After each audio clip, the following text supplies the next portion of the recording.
Hi mayam, Capex Beauty da amuhana mayam welcome tawjari. Ngasigi review tawjagadoriba product se aina CC cream ani khangatjabane. Ahanba CC cream se Lakme 925 Natural CC cream. Aduga ani subasina Oriflame Jordani Gold CC cream. Ahanbagi oina CC cream se akoina color correcting cream or complexion correcting cream haibane. Aduga moise BB cream dagidi hena coverage piba. Aduga CC cream gi main aim se skin tone se even out toba. Aduga blemish to adusu even out tobane. Ahanbagi product se Lakme 925 Natural CC cream. Aduga ma se SPF 30 yawe. Aduga magi price na 30 grams da 375 rupees oye MRP se. Aduga aigi color sina bronze dane. Ahanbada Lakme gi sigi CC cream se natural finish ama piye ma se dry down tau thagrakanda. Aduga lightweight oye, but aigi wakal dadi ma se kitang sticky oiba aduna even dry down tau gitaragasu ma se powder na set to ama darkar leigani na khale. Aduga ma se light coverage piye. Aduga akoi gi skin tone uneven oibado adudi even out tawe. Aduga ma se hydrating su oye. Haibadi magi whole Lakme gi natural range se aloe vera yaubani aloe vera se hydrating oibanina.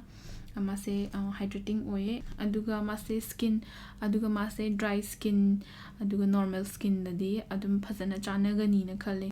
Extremely oily oibagi case tadi kitang chanaba wat kadra na khale or chahana sigi CC cream se season na dringai da chanaba moisturizer ama season ba dakar leigani na khale. Sigi products se season bada yam easy to use oye. Aduga ma se blending dadi absolute problem kemta laite haidi yam phajana adum blend to yaye. Aduga magi finish na pura natural skin oye. Akhoi yam skin like oiba look ama piye. Aduga ma se akhoi skin like natural finish ama pibanin akhoi skin sida kaigumba blemish natraga kemta atopa any major problems like tadi pura flawless finish ama pigani na khale. Aduga sigi product sigi finish se min he game badadi skin se makeup yaudaba look pibado haidi no makeup look to adudugi trend da adum 10 to we na haningi haidi magi price point siga haidi I think this is a very good option. Aduga aigi ani super products sina Oriflame gi Jordani Gold CC cream. Aduga ma se SPF 35 yawe. Aduga magi price sina 40 ml da 999 rupees MRP oye. Aduga aigi color sina light tane. Jordani gi sigi products se moina medium coverage and brightens the skin na moina moigi product description da yaubane. Animak ay adum yajaninge haidi yam high haidi mas full coverage oiba product inate but medium oija targasu mas buildable oye. Aduga lightweight su phajana oye. Aduga taiba kan sidasu yam nungaye haidi masu easy to blend oye.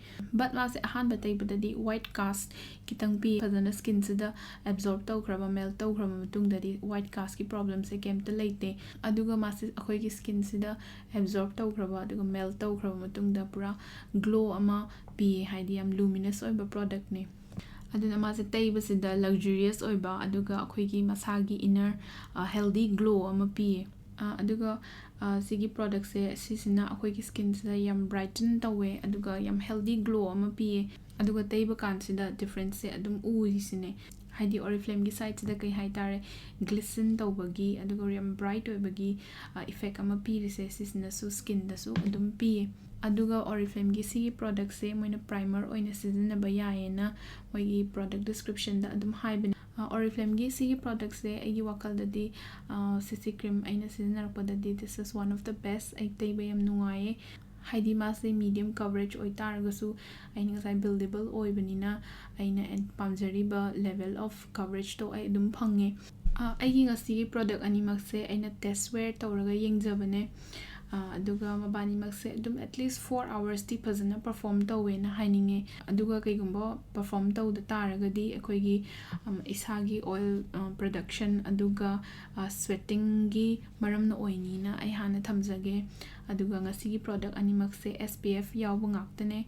Aduga mabani gi finish se sisu khatang khena banina haidi amana pura natural oye aduga amana kitang luxurious oibagi effect ama piye.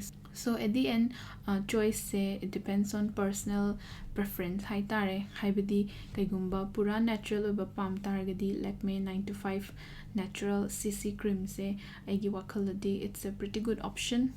Aduga brightening oiba luminous oiba kaino option ama pam targadi Oriflame gi Jordani Gold se si se adum chanagani na khalle.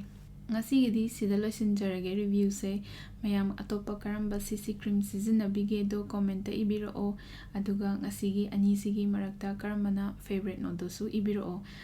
Thank you ngasigidi loisinjarage. Bye.